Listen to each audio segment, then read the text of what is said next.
Ini adalah orang Arab. Meskipun mereka bertudung dan berjubah, mereka mengambil berkat pada benda ini. Dan benda ini bukanlah barang peninggalan seseorang, tetapi ia adalah tengkorak orang. Kenapa orang Arab yang pakai tudung pun buat macam tu? Dan siapakah mereka? Kita akan share dalam video kali ini. Jadi tengok video ini sampai habis agar tidak keliru nanti.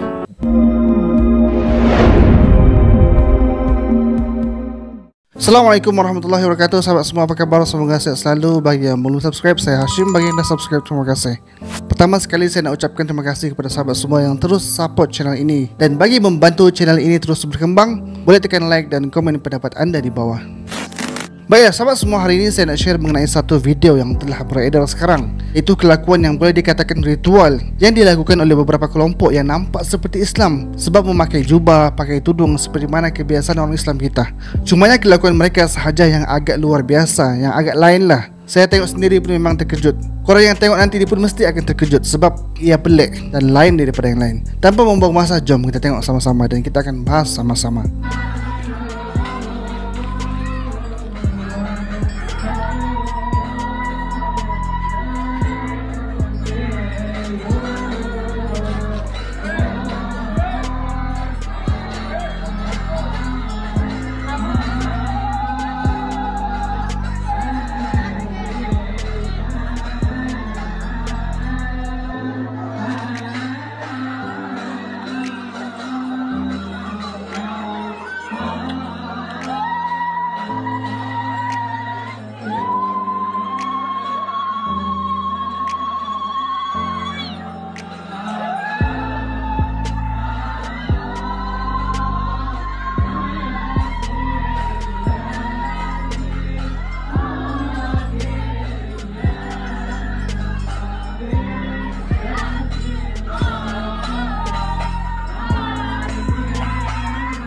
Sahabat semua, berdasarkan daripada video tadi, ritual itu memang bukan dilakukan di Malaysia, bukan juga di Indonesia, tetapi ia dilakukan di negara Arab, lebih tepatnya di Mesir. Bagaimana yang kita boleh tengok?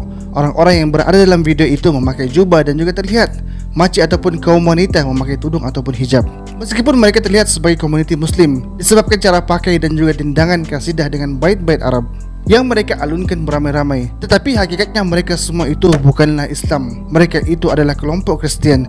Lebih tepatnya mereka ialah Kristian Koptik Ortodoks. Kita juga boleh saksikan sendiri kawasan tersebut adanya lukisan yang menggambarkan pegangan mereka, seperti gambar Yesus dan sebagainya. Untuk pengetahuan sahabat semua, negara Arab ni memang majoritinya adalah terdiri daripada orang Islam. Tetapi perlu diingat, di semenanjung tanah Arab ni terdapat 3 agama besar yang dianuti oleh orang Arab.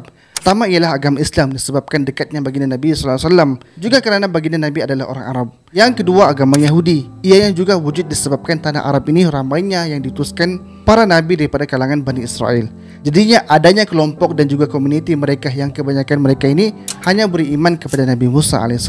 Dan ada juga daripada kelompok Zion. Pada zaman Rasulullah juga terdapat orang-orang Yahudi di Madinah dan juga mereka memegang ekonomi di sana. Sehinggalah pada satu masa mereka diusir daripada Madinah sebabkan mereka tidak menepati janji. Sampailah ke hari ini mereka memang ada di sana, iaitu di tanah Arab, dan sekarang pun kita dah boleh saksikan sendiri apa yang mereka lakukan di bumi para nabi. Dan yang ketiga pula ialah Kristian, agama yang cukup besar juga. Dan di tanah Arab ni ianya berkembang kerana di sanalah lahir Nabi Isa AS dan juga disalibnya Yudas Kariot. Jadi berkembanglah ajaran Kristian ini. Ianya bermula daripada tanah Arab, iaitu di Palestin. Dan di zaman Rasulullah SAW pun memang wujudnya Kristian, sebagaimana rahib ataupun pendeta yang kita selalu dengar kisahnya.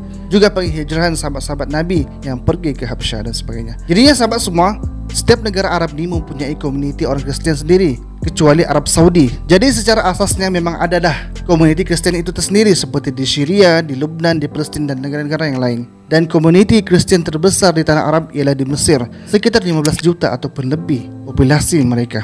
Di Mesir juga ini sahabat semua, kita boleh saksikan sendiri gereja dan juga masjid itu bersebelahan. Juga bentuk gereja seperti masjid itu adalah perkara biasa.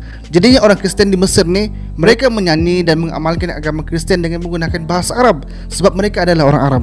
Jadinya tidaklah hairan ketika mana mereka baca dan juga mengucapkan Subhanallah, Alhamdulillah, Masya Allah dan sebagainya, kerana ia adalah ucapan seharian mereka. Selain itu juga adalah menjadi perkara biasa jika di sana orang Kristian memang memakai jubah dan wanitanya bertudung, kerana ajaran Kristian Ortodoks pun memang bertudung. Ianya bukan hanya dikhususkan kepada sister sahaja, tetapi kepada semua penganutnya. Begitu juga kalau Kristen Ortodoks di Syria. Wanita yang juga memakai tudung, bahkan siap pakai nikab lagi. Kalau kita tengok pun sekilas pandang tidak akan menyangka bahawa mereka bukan Islam, dan agak sukar sedikitlah untuk membandingkan mereka dengan Muslim. Tetapi apa yang jelas, yang membezakan kita dengan mereka ialah daripada sudut akidah. Mereka menganggap Yesus adalah Tuhan dan 3 dalam 1. Dan kita pula sebagai Muslim beriman bahawa Nabi Isa hanyalah seorang Nabi dan juga utusan Allah Subhanahu Wa Taala. Bahasa budaya untuk faham orang Arab di Mesir ni, mereka adalah komuniti yang sama budaya, sama bahasa, sama adat. Yang berbeza adalah pegangan agama dan amalan dalam agama itu sahaja. Jadinya sahabat semua, kita berbalik kepada ritual yang mereka lakukan dalam video tadi. Ia adalah amalan yang baru sahaja mereka lakukan, iaitu proses untuk ambil berkat dan syafaat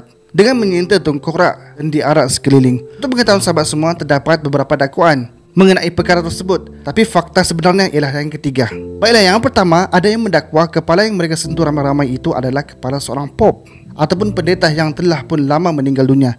Dia adalah Pop Shenouda, seorang pop yang sangat terkenal dan begitu dibesarkan di sana. Dakwaan yang kedua pula, ada juga yang mengatakan bahawa tengkorak tersebut adalah seorang wanita yang dibunuh dalam satu serangan yang mengakibatkan 21 orang terbunuh di Mesir, yang mana pelakunya adalah dikatakan ekstrem ataupun dikatakan sebagai ISIS. Jadinya keluarga mereka pun mengadakanlah upacara itu bagi mengingati kematian wanita tersebut. Dalam upacara itu timbullah beberapa dakwaan yang luar biasa, iaitu rambut yang berada di kepala wanita itu memanjang meskipun ia dah pun dipotong. Jadinya mereka pun mengambillah berkat dan sebagainya daripada kepala tersebut. Dan dakwaan yang ketiga pula ialah tengkorak itu adalah mangsa daripada kejadian pembunuhan zaman dahulu, dan sekarang ini diletakkan di gereja biara penindasan di timur Jabal Akhmim di Sohang, Mesir.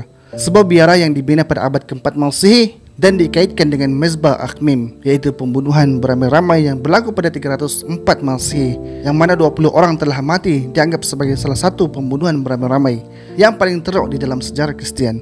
Pembunuhan beramai-ramai itu adalah kerja Maharaja Diocletian di tangan Gubernur Mesir, iaitu Arianos, pada masa penindasan pagan Rom terhadap orang Kristian selama lebih kurang 30 tahun lamanya. Mereka membunuh secara besar-besaran, dan sebagian bangsa daripada itu adalah kanak-kanak, lelaki, wanita, juga Sami. Dan mayat tersebut diawet dan diletakkan di biara untuk tontonan umum. Jadinya kadang-kadang ada juga yang melawat ke sana dan melakukan ritual dan ambil berkat, dan ini adalah kepercayaan mereka.